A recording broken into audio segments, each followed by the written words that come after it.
ఆకాశవాణి ప్రాంతీయ వార్తలు చదువుతున్నది పొన్నగంటి సుధా. ముందుగా ముఖ్యాంశాలు.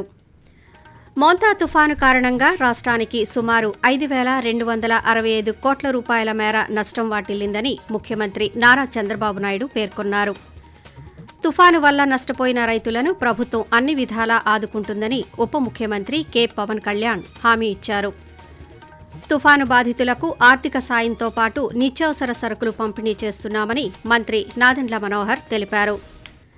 అల్పపీడనంగా బలహీనపడిన మోంతా తుఫాను దక్షిణ ఛత్తీస్గఢ్ మీదుగా ఉత్తర వాయువ్య దిశగా కదులుతోందని వాతావరణ కేంద్రం వెల్లడించింది. ఇక వార్తల వివరాలు.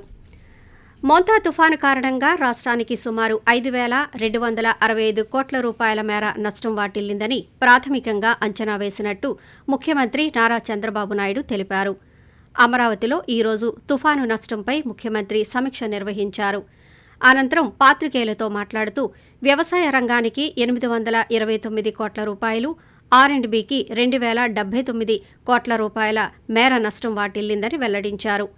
సాంకేతికతను వినియోగించి తుఫాను ప్రభావంతో కలిగే నష్టాన్ని తగ్గించగలిగామని ముఖ్యమంత్రి వివరిస్తూ, అన్ని యాంగిల్స్ లో ప్రిపేర్ అయ్యాం. రాష్ట్రంలో ఎన్ని పవర్ సార్స్ ఉన్నాయి అవన్నీ ఎక్కడికక్కడ పంపించాం. ఎన్ని ప్రొక్లైన్స్ అవసరం, అదే మరి SDRF గానీ, NDRF గానీ, పోలీసు గానీ, లేకపోతే మనకు ఉన్నటువంటి ఫైర్ ఇంజిన్స్ గానీ, ఫైర్ డిపార్ట్మెంట్ అన్ని కూడా డిప్యూట్ చేశాం. నేను కూడా ఒక 6-7 సార్లు టెలికాన్ఫరెన్స్ తీసుకొని అందరినీ అప్రమత్తం చేశాం. మోంతా తుఫాను వల్ల నష్టపోయిన రైతులను ప్రభుత్వం అన్ని విధాలా ఆదుకుంటుందని ఉప ముఖ్యమంత్రి కె పవన్ కళ్యాణ్ తెలిపారు.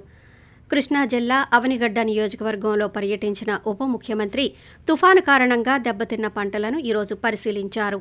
అనంతరం పాత్రికేయులతో మాట్లాడుతూ రాష్ట్ర వ్యాప్తంగా 1.38 లక్షల హెక్టార్లలో పంట నష్టం వాటిల్లిందని తెలిపారు.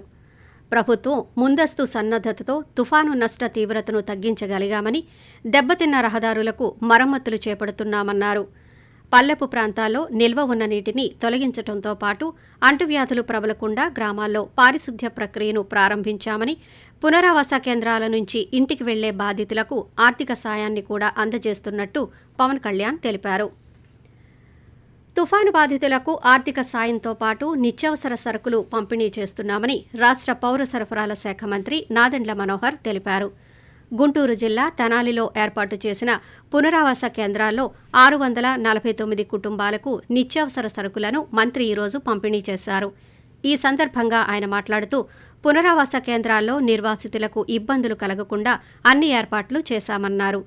తుఫాను సమయంలో ప్రభుత్వం సహాయక శిబిరాలను ఏర్పాటు చేయడం వల్ల ప్రాణ నష్టాన్ని నివారించగలిగామని మంత్రి పేర్కొంటూ, ప్రాణ నష్టమే కాకుండా మన పశువులు కూడా నష్టం జరగకూడదనే ఉద్దేశంతో చిన్న చిన్న రిలీఫ్ క్యాంప్ లో ఏర్పాటు చేసి ముందుకొచ్చాం. వాతావరణంలో మార్పులు ఇదొకలాగా లేవు, చాలా సడన్ గా తీవ్రంగా వస్తున్నాయి. 100 కిలోమీటర్ల గాలి వచ్చినప్పుడు మన చెట్లు కానివ్వండి, ఎలక్ట్రికల్ పోల్లు కానివ్వండి, పూరి గుడిసెలు కానివ్వండి, వీటన్నిటికీ నష్టం జరిగే ప్రభావం ఉంటుంది. కాబట్టి మీరందరూ కూడా దయచేసి భవిష్యత్తులో అయినా సరే ప్రభుత్వం నుంచి మేము పిలిపించినప్పుడు, పునరావాస కేంద్రాలు మేము ఏర్పాటు చేసినప్పుడు మీకు అక్కడ జాగ్రత్తగా అన్ని వసతులు కల్పించి దాన్ని తక్కువగా చూడబాకండి. అభివృద్ధి కార్యక్రమాల్లో ఎక్కడ కూడా మేము వెనకడుగు వేయడం లేదు.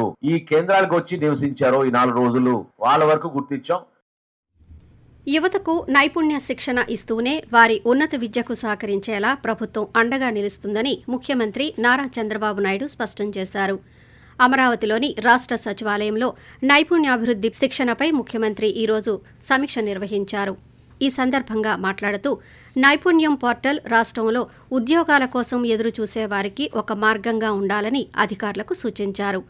2029 నాటికి 20 లక్షల ఉద్యోగాలు కల్పించాలన్న ప్రభుత్వ సంకల్పాన్ని సాకారం చేసేలా అధికారులు కృషి చేయాలన్నారు. ఇకపై ప్రతి నెల ప్రతి నియోజకవర్గంలో జాబ్ మేళాలు నిర్వహించాలని అధికారులను ఆదేశించారు.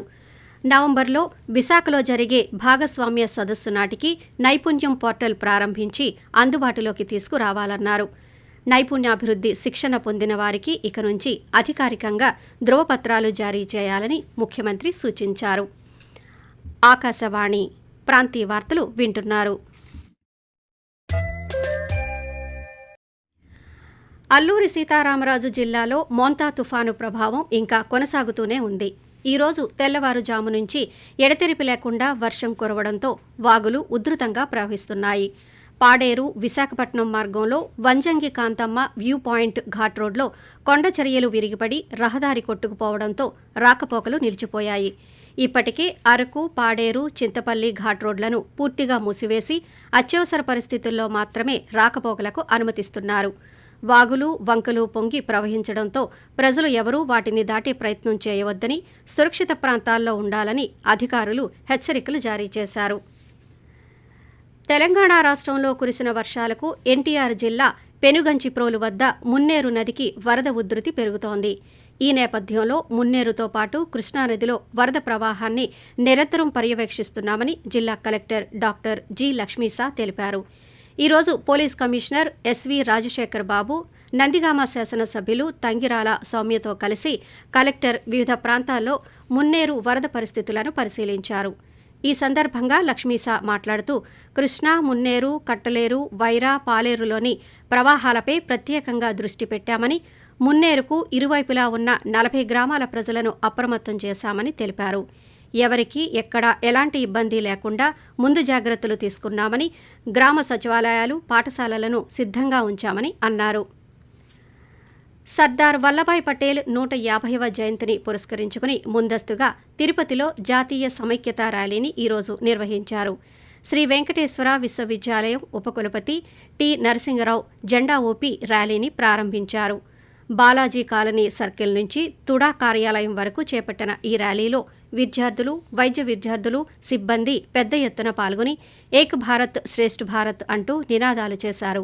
ఈ సందర్భంగా ఐక్యతతో పాటు స్వచ్ఛత, మత్తు పదార్థాల వల్లే కలిగే దుష్ప్రభావాలను ఈ ర్యాలీ ద్వారా తెలియజేశామని తిరుపతి జిల్లా యువజన అధికారి ప్రదీప్ కుమార్ పేర్కొంటూ 150 సంవత్సరాలు మన సర్దార్ వల్లభాయ్ పటేల్ గారి జయంతి సందర్భంగా దేశవ్యాప్తంగా, జిల్లా వ్యాప్తంగా, రాష్ట్ర వ్యాప్తంగా అన్ని చోట్ల కూడా ఈ ర్యాలీలు నిర్వహించడం జరుగుతుంది. ఈ ర్యాలీలో పాల్గొనడమే కాకుండా స్వచ్ఛతా కార్యక్రమాలు, నషాముక్త అంటే డ్రగ్ అబ్యూస్ సంబంధించి కార్యక్రమాలు, వాటితో పాటు మనకి శ్రమదానం యాక్టివిటీస్, వీటన్నిటినీ కూడా చేసి యువతకి స్ఫూర్తిని, అలానే దేశ ఐకమత్యాన్ని చాటి చెప్పే విధంగా ఈ కార్యక్రమాలు నిర్వహించుకోవడం జరుగుతుంది.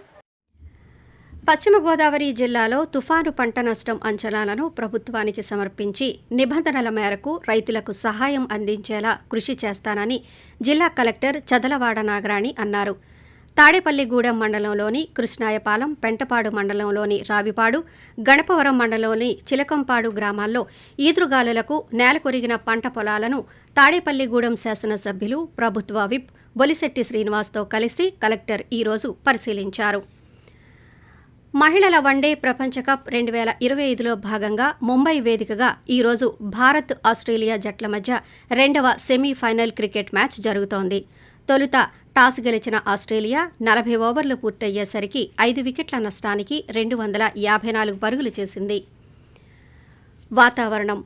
అల్పపీడనంగా బలహీనపడిన మోంతా తుఫాను దక్షిణ ఛత్తీస్గఢ్ మీదుగా ఉత్తర వాయువ్య దిశగా కదులుతోందని అమరావతిలోని వాతావరణ కేంద్రం వెల్లడించింది.